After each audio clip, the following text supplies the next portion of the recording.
My very first encounter when I showed up for what I thought was a party, Ms. Ventura greeted me at the door in a robe, which you can tell she was new.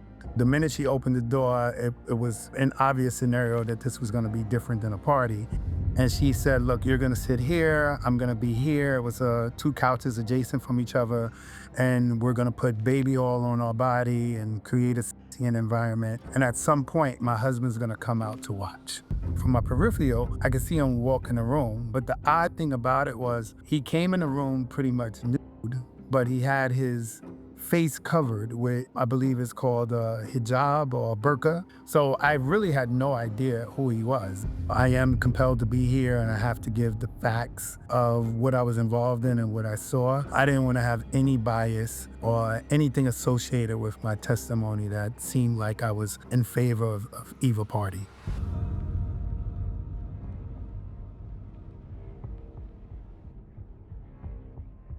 Hey everyone, welcome to another Sit Down with Michael Franzese. Hope everybody is doing well. All is very good, very blessed on this end. As always, my friends, I give all the praise, honor, glory, and thanksgiving to our God for that.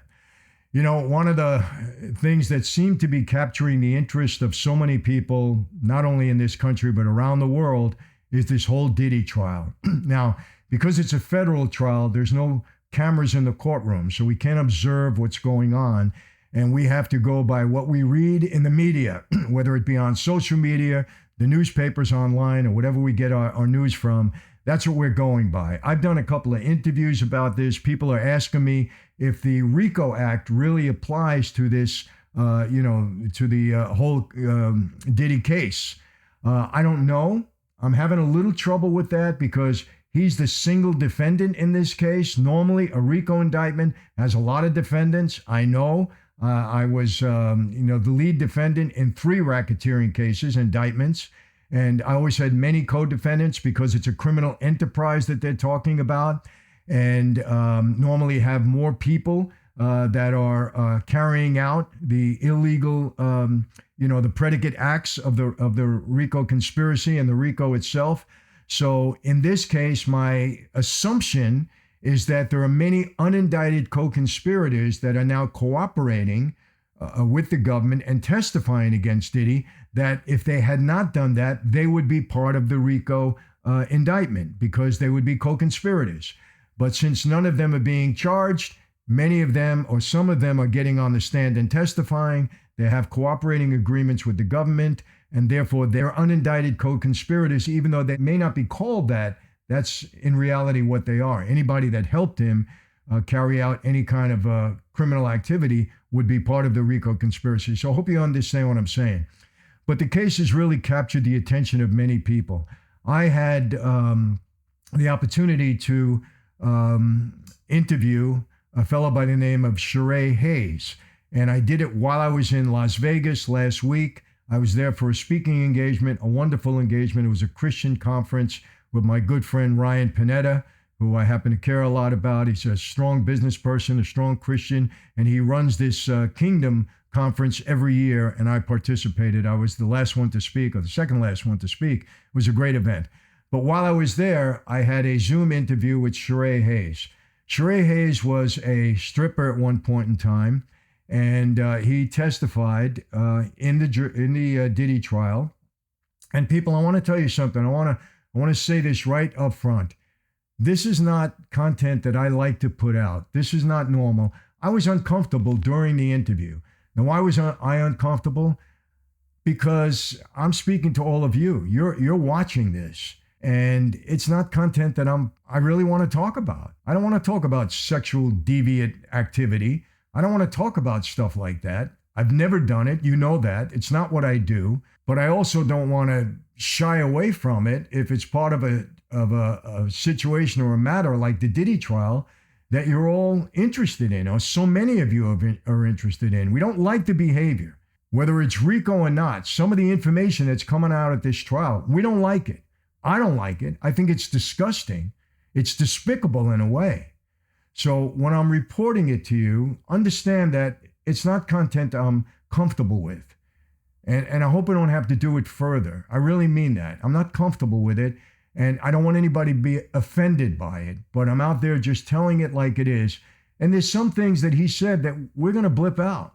I don't want to get into it like that. I'm being honest with you. My wife even said it. And I understand that. And many of you won't want to hear it, but we blipped those things out as best we could. But I will say this. I think he was credible. What I liked about him is that he had no horse in this race. He didn't volunteer. Whatever the outcome is, it doesn't affect him either way. He doesn't benefit by it. He doesn't get hurt by it. And I think he was being honest. And I think those are the best type of witnesses. And you're going to see, I asked him some questions here, about his testimony, and you're going to see how he responded. But if I didn't think he was credible, I wouldn't have kept this interview. I wouldn't have shown it. I would have just dismissed it. But I think he's credible. I think he's sincere. And I think there is a way where he has a heart where he wants to help people. Now, his choice of a career, not many of us are going to agree with. I don't agree with male stripper. I'm sorry. I didn't voice that. I don't try to, antagonize my guests. If they're nice enough to come on with me, I don't look to antagonize them. I don't beat them up. Unless they want to get volatile with me, then we'll go at it. But he didn't. He was respectful. And I, in turn, try to respect people. But it's not an occupation that any of us would honor, I believe. But that's what he chose at the time. So he was being honest about it, being sincere. And I believe he was a good witness. And I think that he was asked to testify by the government. He didn't volunteer. He has no personal axe to grind with Diddy. He did know Cassie. And he talks about his relationship with Cassie and how he was introduced and what interaction he had with her. Some of it you're not going to like. But like I said, because I respect my audience, I did my best, to portray this in the right way, mainly so you're getting insight and information about the Diddy trial and about the charges that are against him. That's what it is. So I hope you do take it for that and you understand it in that way. If you have children in the room, I don't think they should be hearing that, even though, like I said, we blipped out the things that we didn't want you to, just because of the language, we didn't want it. And again, he was respectful in the way he said it, but I don't want you, I'm not comfortable with it. And neither is my team. So that's what we did. So I think you can get through this. I think that, you're going to get some insight into the case. And I asked him some questions even outside of his testimony that would give you more insight into the case. So that's what this is all about. So I appreciate him coming on. And men, listen to what he has to say. He's going to talk about an issue that many men have experienced. I know that for a fact. It's out there. And men have talked to me about it. And I think he can offer some help with regard to a serious issue that many men, especially older men, encounter in their lives. And I think he has a sincere desire to help people in that regard. So I want you to tune in and listen to that. Listen to this interview all the way through. I think you'll get something out of it. So without no further delay, here's my interview from Las Vegas with Sharay Hayes. Sharay, first, let me thank you for your patience. I know we had to delay this a little bit, but I've had a very, very hectic week, but I've been very anxious to talk to you, and I appreciate your patience. Man, my pleasure, man. I'm a fan of your videos, so I'm actually happy to be here, man. I appreciate the opportunity. Well, thank you very much. And where are you right now? I'm Back in, east? I'm at my home in New Jersey. In New Jersey. Okay. Well, very familiar with New Jersey. Used to be part of my old stomping ground, so it's all good. All right, let me start off this way. First of all, really thank you for coming on. I know, I think talking about this is probably difficult for you because I have to say this is one of the, I've never seen a trial like this before. Obviously, I'm not in the courtroom, but I'm hearing a lot about it. I've been asked a lot of questions about it. I've actually spoken with a fellow by the name of Big Homie who had some interaction with Diddy and also with Suge Knight. So they kind of filled me in on certain things. But I got to tell you, what impact has this whole situation had on you, Sharay? I think that's a good question to start with. My friends, I know something about having power. Whether it's on the streets or in the media, it's all about who controls the narrative. And right now, the mainstream media is trying to control yours whether you realize it or not. I've been using this platform called Ground News, and it's completely changed how I look at the news. Let me show you exactly what I mean. Remember the Hunter Biden pardon story? How can we forget it? It was everywhere. Well, over 1,000 news sources covered that same story, but watch what happens when we compare headlines from the different outlets. You see how each one spins it differently? That's what makes Ground News different. They're the only platform that lets you see exactly how the media machine works, and yes, it is a machine. They break down the political bias of every source. They show you which stories are being buried by different sides, and this is crucial. They expose who actually owns these news organizations, and that makes a difference, a big difference in how it's reported. In today's world, you can't afford to be in the dark. Ground News gives you something invaluable, and that is the ability to see through the smoke and mirrors and the gaslighting of mainstream media. Right now, you can get the same tools I use for half price. Just go to ground.news/MF or scan this QR code where you'll get 40% off their premium Vantage plan. Come on, that's less than a cup of coffee for the same tools I use to stay informed. You know, with everything that's happening in our country right now, so much going on, you need to see the full picture, not just what they want you to see. So don't wait on this. Take control of your information today. You want to be in the know the right way? Get to Ground News. It's an offer that you shouldn't refuse. So, I mean, man, look, if I'm being honest, I don't even fully know yet, man. Like, I'm doing the interviews and stuff because obviously when you get pushed into this scenario and this limelight and people getting bits and pieces, I just have this narrative of male escort, male escort and bits and pieces. So I've been trying to just do the interviews and stuff to present myself individually to get some sort of narrative. But if I'm being honest, man, I've been in the house, man, kind of like in hibernation and seclusion because there's so much around it and so much negativity and everybody has an opinion. We live in a time where nobody really um, looks at the facts. Everything is ideology and opinions, and half of them are very negative, man. So I've been trying to really just, I kind of went into seclusion. I'm definitely dealing with some sort of slight depression or whatever. I done lost 25 pounds. I stopped eating, Wow. stopped sleeping. So things just kind of getting back to normal for me a couple of weeks later. Well, I can imagine, obviously under different circumstances, I know what it is to go through all of the trials and all this stuff with the government. It's not pleasant at all. And especially when it's high profile and there's a lot of publicity around it. Let me ask you, were you first approached by the government to come and testify? How did that turn about? Yeah, see, so I was in denial, right? I got approached for the first time literally maybe March of 2024. And at that time, there were no charges. Everything was normal. And they kind of, I feel almost duped, right? Because testifying is not something I would have wanted to do. But I tried to interpret the law on my own, which was a mistake. And I assumed my testimony was insignificant. And they actually gave me that perspective. Like when they showed up, they kind of just popped up at my building and just was like, hey, we're interviewing hundreds of people. We're just doing our due diligence. No problem. We know you were involved.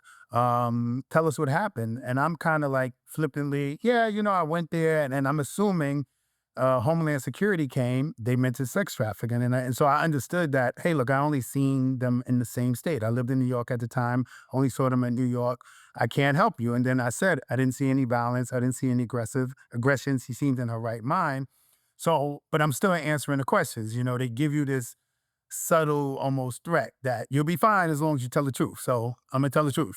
So I give them my perspective, and I really did not expect at all to be testified. Like this conversation happened spring of 2024.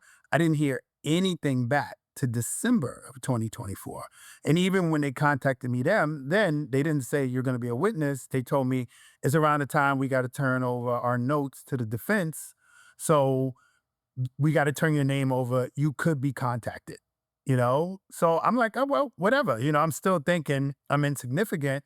And the only clue I got at that time was the investigator that called me kind of said, hey, do you need help getting an attorney? And I'm like, what do I need an attorney for? Mhm. You know?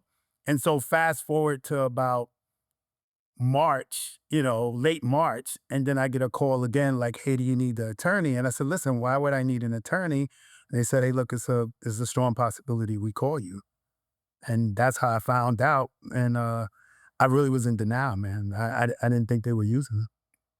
So this is not something you volunteered for. Did you have any ill feelings towards Diddy at that point? I mean, you didn't go in there trying to hurt him in any way. You just were called and you had to come in and because you were basically subpoenaed to come in and testify, correct? Yeah, well, I didn't get to the part of subpoena, right? Uh-huh. But I do have a close friend that's a retired Fed, people in law enforcement, and nothing. I didn't get any of this energy from the actual prosecution, but when you talk to people about what they call the Southern District of New York, they scare the hell out of you, man. They're like, you don't want to piss them off, you don't want to get on their bad side. Look, just if they want, just tell them what they want to know, and they'll make a decision. But even the people I confided in, they felt, well, I don't see how your testimony works, so you'll probably slide through the cracks. But Yeah. I ended up didn't, they ended up using me. Well, I understand that. I mean, I was prosecuted by the Southern District way back when by Giuliani, and they're the toughest prosecuting district in the country. So when they call you, it's tough. It's never Yeah. pleasant. Let's put it that way.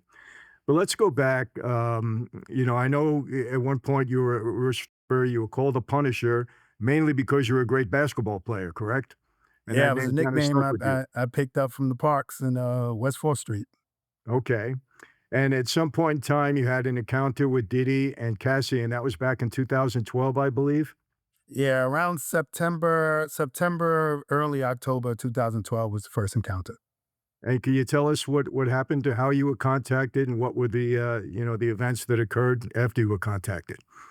Yeah, so I'm a male dancer at the time, and how I get leads and parties is I would advertise on Google. So in the New York area, if you would put in a Google search, male stripper or whatever, I had a website that came up.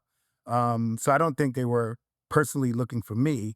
I just my website ended up, and they made a call to hire a guy for what was supposed to be Miss Ventura's birthday party. But at the time, she didn't say who she was. She introduced herself as a woman named Janet. She said that she was married, and her husband said she could have a dancer. So I'm expecting a gathering of women to celebrate this. And we kind of, the typical thing is I quoted a price is $200 for a dancer. She gives me a location and a time, and I show up to do a little show. Hmm. And that was when you met. Was it Cassie that reached out to you? It was yes, it was Cassie that reached out to me. Okay. And then after that, and I want to make this clear. I'm not looking to I have nothing against Diddy whatsoever. I don't know him. I only know what I'm hearing and what people have told me. But in my position always is innocent until proven guilty. He's got a trial, he'll go through the process, the jury will make a decision, and we'll see what happens after that. So I'm not here to lay anything heavy on Diddy or anything else. I'm just having a conversation with somebody that's in the know about certain things. And then, you kind of notice some things with Cassie. This kind of evolved into something more than just a one-time deal with you, correct? Yeah, I mean, in total, and I don't even have an exact amount. I estimated 8 to 12 times, and it was over a period of 2.5 years. So honestly, it could have been more. It's 12, 13 years ago. I don't have a clear indication of how many times or whatever, but I estimate 8 to 12 times. And you got involved in these were you given any specific instructions? Because I know you got involved in these freak offs, correct? Yeah. So Um, my specific involvement was always the same. And so my very first encounter when I showed up for what I thought was a party, Miss Ventura greeted me at the door in a robe, which you can tell she was new. So the minute she opened the door, it was an obvious scenario that this was going to be different than a party. And so when we went into the room, obviously there were no guests. It was just me and her at the time. And we got to kind of like the living room area of the suite. And I still, tried to go the route as if it was a party. So I asked her, "Hey, where do you want me to change?" And she immediately explained to me, "Look, I don't want you to dance. Me and my husband, we like to create a scene where we want you to change into underwear or a towel. And she pointed into the living room area, which was dimly lit, kind of a sexual ambiance. And all the furniture was covered with sheets. And she said, look, you're going to sit here. I'm going to be here. It was two couches adjacent from each other. And we're going to put baby oil on our body and create a sexy environment. And at some point, my husband's going to come out to watch. And then she specifically told me when her husband comes out, I'm not supposed to look at him. I'm not supposed to acknowledge him. I'm not supposed to speak to him. I'm supposed to do my best to act like he's not even there. And she handed me a handful of money. I counted it when I got into the bathroom, and at that time it was $800. So I originally quoted 200. So now I got this beautiful woman in front of me. She hands me four times the amount, and it's like, well, hey, I'm going to try to make this work because, it seemed like a nice payday and simple at the time. And was that the first time you met Diddy? Where you saw Diddy? Well, so here's the thing: I didn't actually see him. Right? Mm. When he did come into the room, and that was I came out the bathroom with the towel and we started making this scene. And at some point from my peripheral, I could see him walk in the room, but he situated himself all the way across the room, kind of behind a table. It's like a table and chair setup. And he ended up being there. But the odd thing about it was he came in the room pretty much nude, but he had his face covered with, I believe it's called hijab or burqa. And this is what the Muslims women wear, where they completely cover their face. You can only see the eyes. So I really had no idea who he was. And initially coming in, I didn't recognize Cassie. She had on a wig, so the distinguishing stuff that would point her out there, her hairstyle, because she has like, at the time she had like a shaved hairstyle, it wasn't able to be recognized. And I really had no idea who they were till much further into the encounters. So at this point, I mean, it's a sexual encounter, but there was nothing criminal or illegal done at that point during the No, whole no, session, I would say. yeah, no, nothing criminal and illegal about the session itself. I mean, the only, I guess, illegal scenario would be is the prostitution itself, because it was money in exchange. But this specific situation we're talking about, there wasn't even any sex. Right. My very first encounter, I was told it was creating a sexy scene. We created it with just kind of rubbing oil on each other, and she would do um, gestures, I would do the same, but there was no actual sexual activity between us. And then at some point, who I'm thinking is her husband, Mr. Combs, got up, he left the room. She followed him out, came back and told me, hey, that was great. It was perfect. Thank you. Handed me an additional $1,200 and said, hey, look, I'm comfortable with you. When we come back to town, is it okay if I call you again? And I'm like, absolutely, sure. And she did at that time offer me the option to she said, "Hey, do you wanna finish?" Which, I understand to be, did I want to orgasm? And I actually declined. Mm. I wasn't comfortable with the situation, and I'm trying to be professional, right? Because I believe what the circumstances are. So I said, "Hey, look, this is not about me. This is for you and your husband. If you're good, I'm good." And I declined finishing, partially in transparency because the uncomfortability of the situation, I probably would have had an issue getting in a erection and finishing anyway. So I declined, and she said fine. And from there, I headed home. And was that the only encounter you had with her, or were there more? No, that was just the first. Like I said, it went to 8 to 12. So the next encounter, it was pretty much the same, but there was conversations prior to the sexual activity about my sexual health, her sexual health, and the desire to actually do more than just a rub down. So that's when the sexual encounter started. And let me ask you, Sheree, this was considered a freak off, right? Even though there was only just the two of you and Diddy present?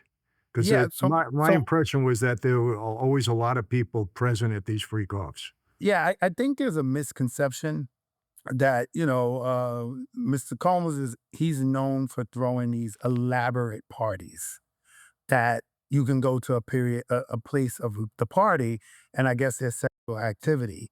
And then there's these kind of scenarios with Miss Ventura where it's just him, her, and a male and another male creating a sexual environment, and that's being described the same way. So it just appears that anything that he does with a sexual nature, even on a smaller scale, all these huge parties, they're all going under the same umbrella as freak off, which I don't know if that's accurate, but that's what everything is being described at. I know when I see myself reported in the media, it says I was a part of a freak off. So this is considered that. Got it.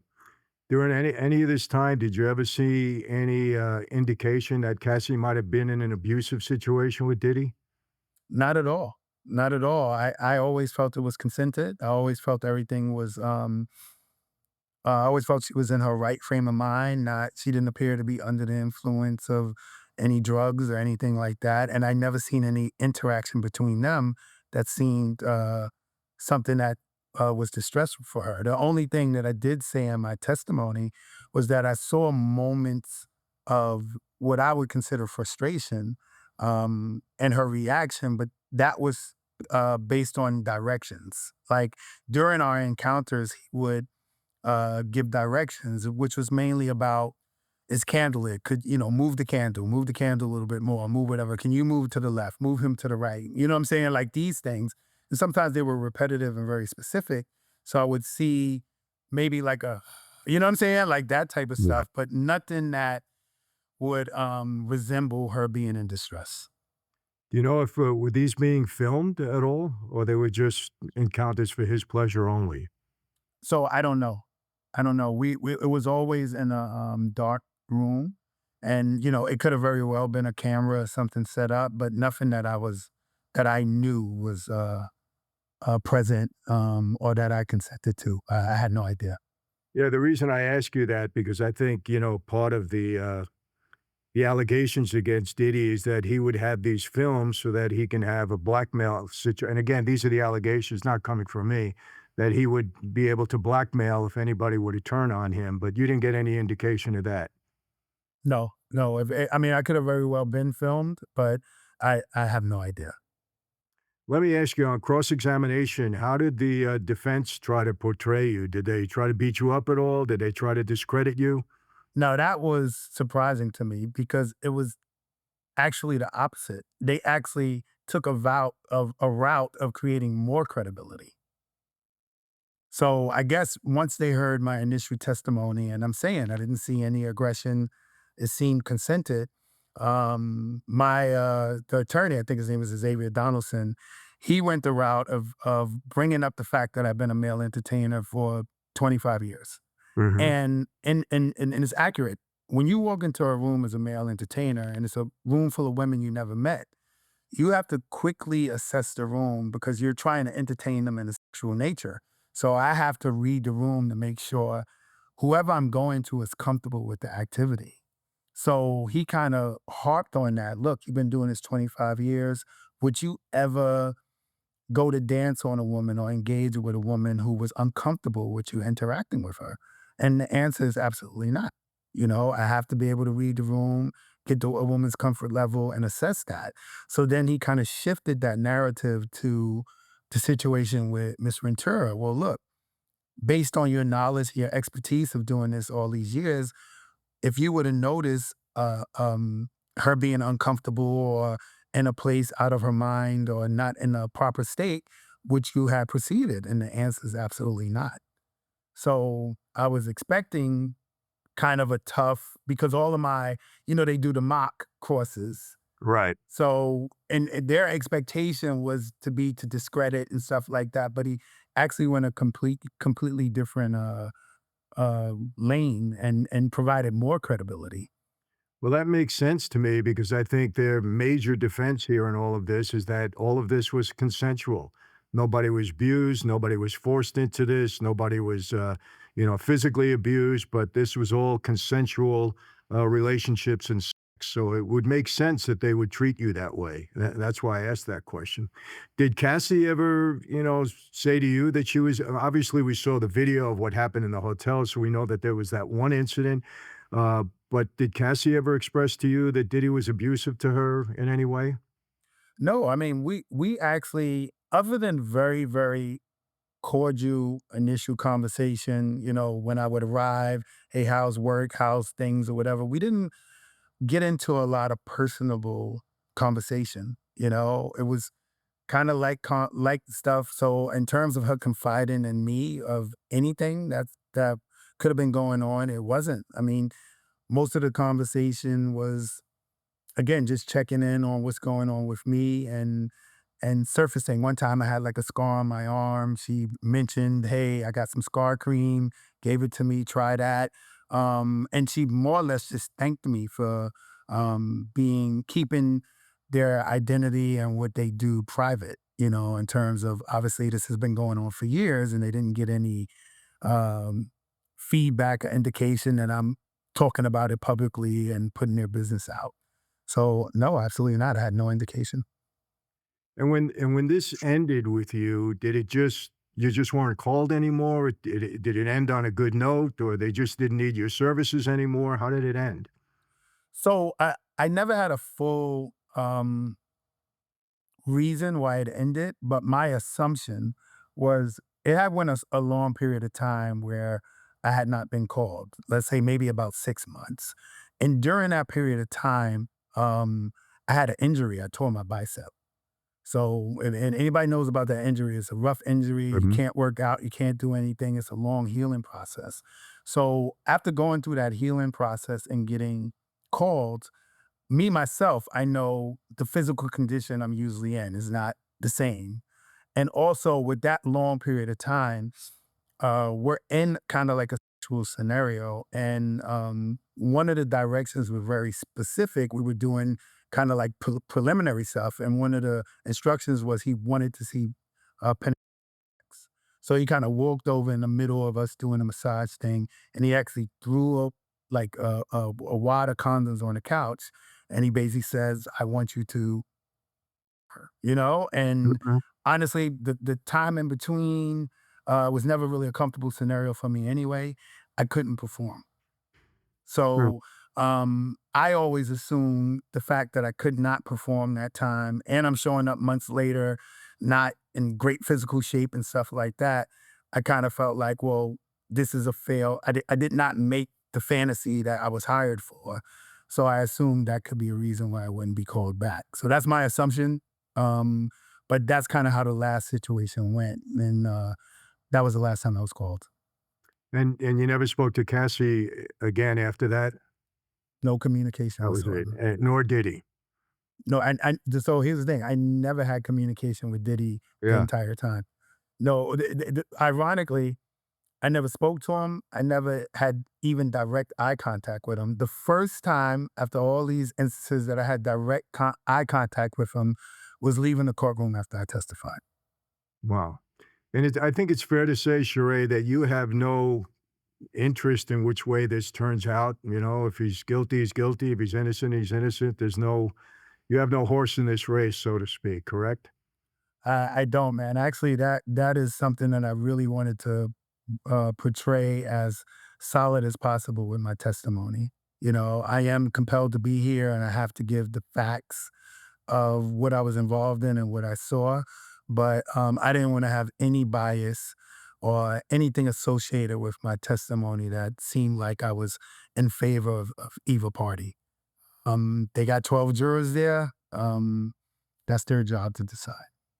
I think that's really commendable. Having been to trial 5 times myself, the best witnesses are those that have no interest in the outcome. You're up there to tell the truth, and that's it. Whatever way it works out, it works out. So, that's commendable, and I have to say that. And again, I'm a veteran of those situations.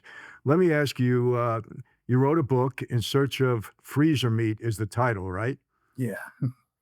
Explain that title to me. So at some point, as men age, right, I started experiencing erectile dysfunction, right? Mhm, And luckily for me, it was nothing physical. It was all mental. I just got mhm. in my head, created anxiety. And one point during the struggles where I'm dependent on pills and stuff, I took a trip to the Caribbean.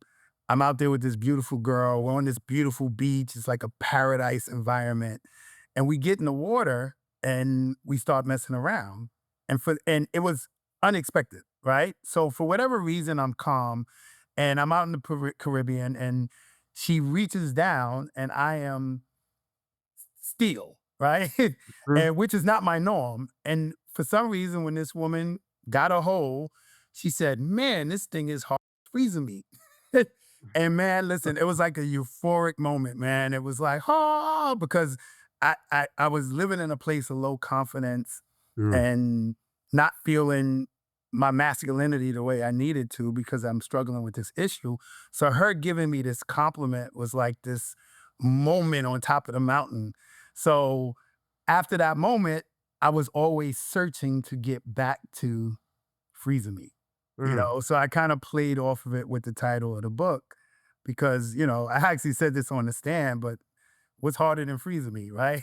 If you're gonna go there, what's harder than that? So I kind of ran with that name, took that story. It's some marketing stuff to it because you hear freezing me, that's not really a Yeah. title you're gonna forget.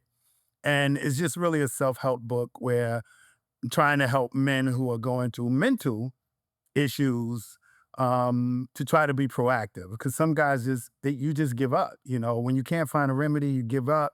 Then you feel emasculated. It affects other parts of your life. It affects your relationships. So I put this book out to kind of be a self-help tool for guys to get back in the game. I use a lot of funny stories about my life to show how I got there, how I found remedies, and how I eventually solved it with going all the way out because I got a P plan. And Mm. every time people hear that, they say, this guy must be crazy. But I guarantee you, it's a better option than not being able to perform at all, Yeah. And it's actually an extremely effective option with today's technology. So it's by far the best top three decisions I made in my life.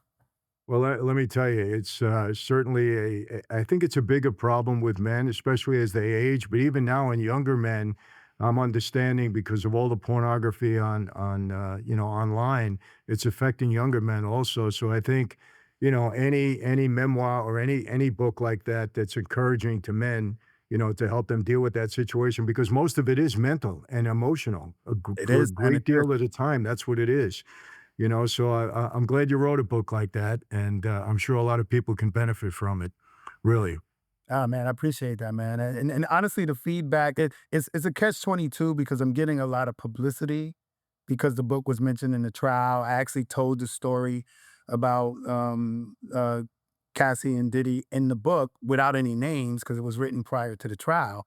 Mhm. Um, but it's a catch-22 because it is a serious subject and it is trying to help people, but the association with the trial kind of takes the seriousness away from it. So I'm trying to just maneuver around it. But, I appreciate you giving me this platform to talk about it in this way because I am getting the men who get it and read it, man, I get these positive DMs and the reviews that I'm getting on Amazon and stuff is super positive because I do believe it's a helpful tool. This is the book I would have needed when I Mm. was going through my tough time. And my time was forget about it because I grew up a male stripper. So I have this sex symbol, ego type of um um standard that I set for myself. So me going through problems felt, demoralizing, So I know this book would have helped me, so I wanted to help other guys that could be in similar situations. Well, that's great, and that certainly is demoralizing for many men, and I have a predominantly male audience, so I think my audience will really appreciate this.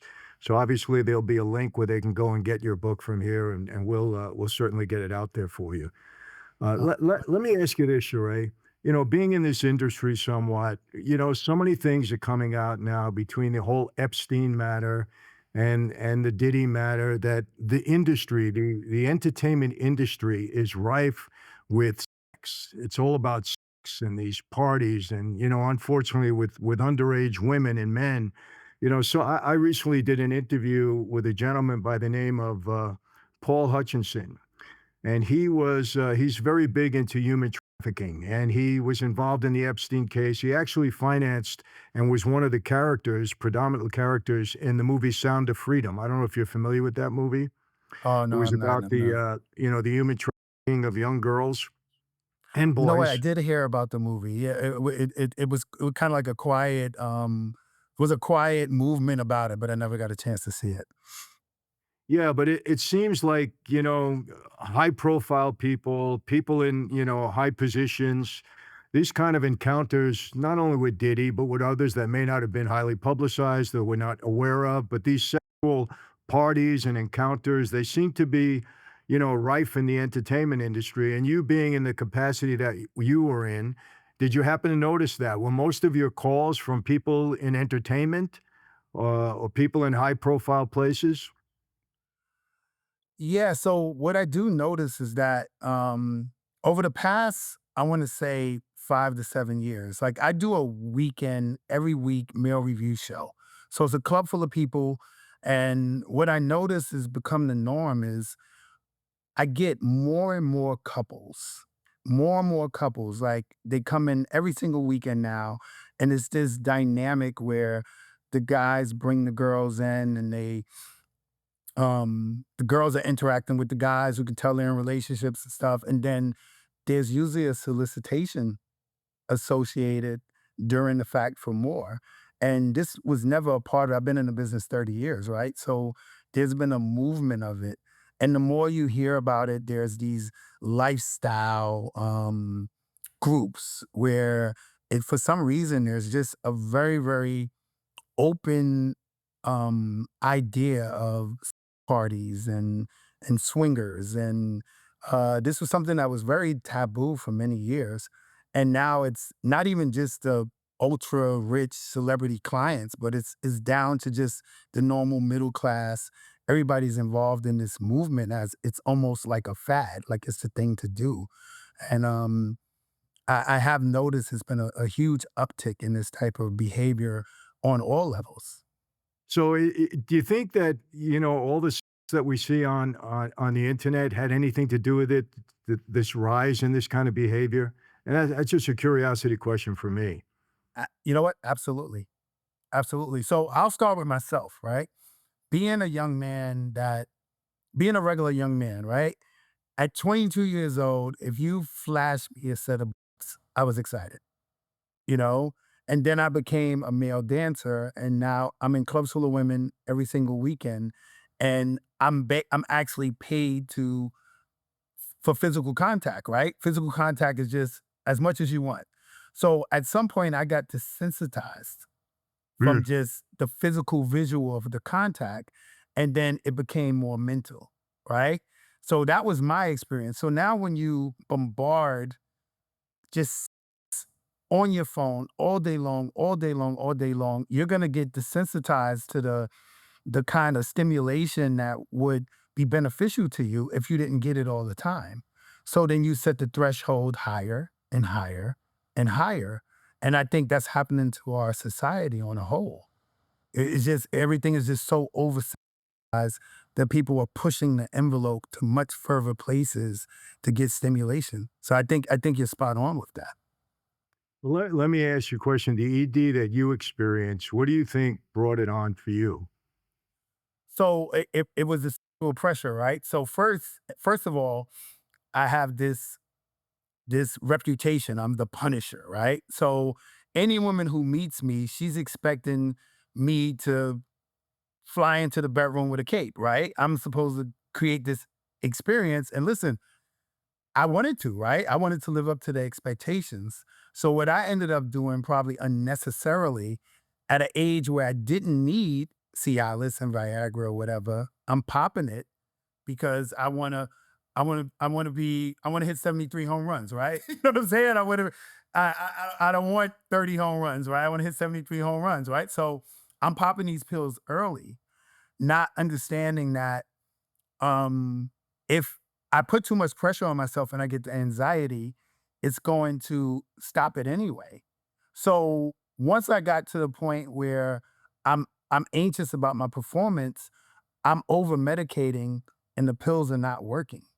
Mm. Right. And they're not working because the pills are not working. It's just all these pills do is expand your blood vessels. But Right. if you experience anxiety, you release cortisol, which constricts your blood vessels Mm.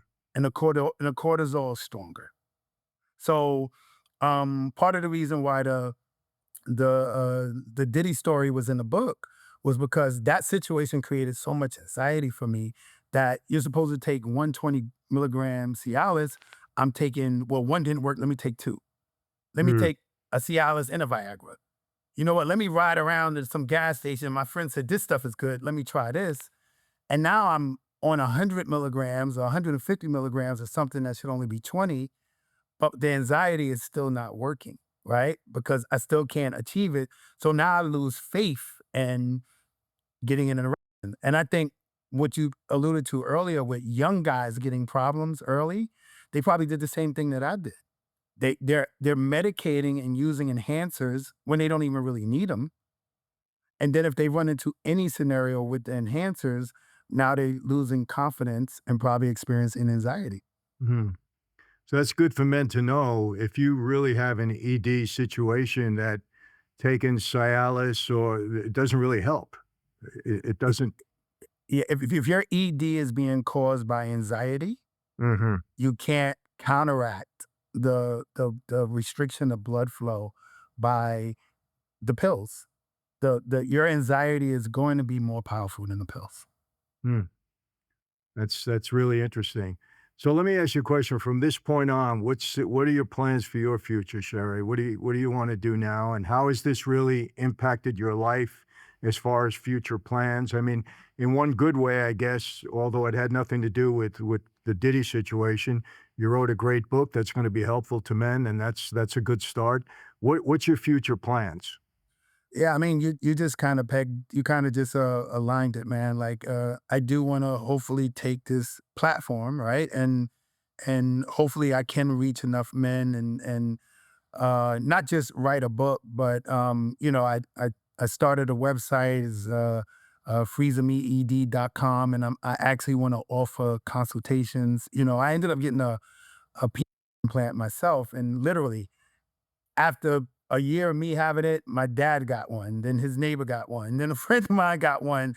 And I have all these just personal friends and people that I spoke to that are struggling that are considering it or considering other remedies that can help them. So I want to offer some sort of counseling and coaching because this is a shameful thing, right? So men, we don't want to talk about this, right? Right. We need somebody that we can vent to, get information from a knowledgeable place and guide us through.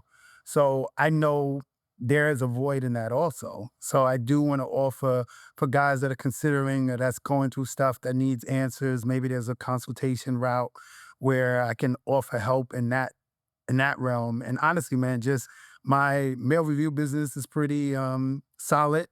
This is not even like necessarily a business path that I'm trying to grow to the biggest thing, but I do enjoy the self help aspect of it, man. I do enjoy helping guys, relating to them, being that kind of friend that he knows what I'm going through, and hopefully I can offer that on a platform where it's available and become that tool and that voice for the guys that are in this specific situation. Well, I can tell you this, Sheree. I mentor a lot of men, and especially middle-aged to a little bit older. And you wouldn't be surprised, but I think a lot of people would be surprised at how many people struggle with this, with an ED situation, and it's so much of it is mental and emotional. So if you can be a help to them, I think number one, I think it would be, I think you'd be overwhelmed with the amount of people if they got confidence in you that would be contacting you looking for help. And I think the book is a good start. And I think it's commendable and very noble to be a voice out there and help for those people that are really struggling with this. So I appreciate that. Oh man, thank you, man. Thank you. I was excited to come on here because I was like, I know who your audience is, and I see your interviews and stuff. So I assume we would align with the understanding and the need of this. So I really appreciate that, man. Thank you. Well, thank you. And I appreciate the position you took. Having been to trial 5 times myself, and I really mean it, certain things stand out. And the fact that you were called and you got to do your legal obligation and you just got up there and told the truth. And that's the best witness, somebody that has no horse in the race, so to speak, just goes up there and tells the truth, not the outcome is whatever it is, and that's it. So I appreciate you taking that position, and I think you've been really honest throughout this interview. So I appreciate it very much, and I'm sure we'll be in touch again. And I'm gonna really promote the book because I think it's necessary. I'm into helping men a lot. I do a lot of men's groups. It's something I've been doing now for the past 25 years. So, and I know that this is a real problem. So, any support that I can give you in the future, Sharay, just reach out. No problem at all. Oh, man, thank you so much, man. I truly appreciate that, man. Like, honestly, man, you're the first person to endorse me in this manner, and it means a lot, man. Thank you so All much. right, well, you got it. And thank you again for all your patience. You've been a gentleman throughout. I know we had to postpone once or twice, but here we got it. And I think it's a good one. I think people are going to appreciate it. All right, man. Thank you, man. I can't wait to see it. All right, brother. You take All right. care. All right, people. So you heard me give a long introduction to this interview with Sharay. I hope that you see that I was on point with that. I believe he was credible. He had no horse in the race, meaning whether he gets convicted, Diddy, or not. He wasn't trying to hurt Diddy. He wasn't trying to help Diddy. He was just telling the truth.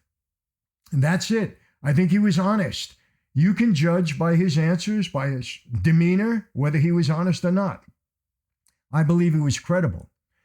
And what he had to say about an issue that men go through, especially at an older age, and unfortunately at a younger age now, because of all the stuff that is available online to young people, you know what I'm talking about. We can't dismiss it. It's out there that maybe he can help. He wrote a book, and I don't know the title of the book. Okay. He told you why he put the title on there. All right. Maybe we don't agree with the title. I haven't read the book, but if there's information in the book that could be helpful to some men that are suffering with that affliction, with that, that issue that oftentimes is emotional and mental, maybe it's something that can help you. So read it. I haven't read it. I don't know what the content is, but from hearing what he had to say, it seems that he has a desire to help people going through the same issue that he had and that he was able to overcome. He talked about it openly. Sometimes people, even though things that are uncomfortable, if we talk about it in a respectful way, in a way that's going to benefit somebody, we should do it.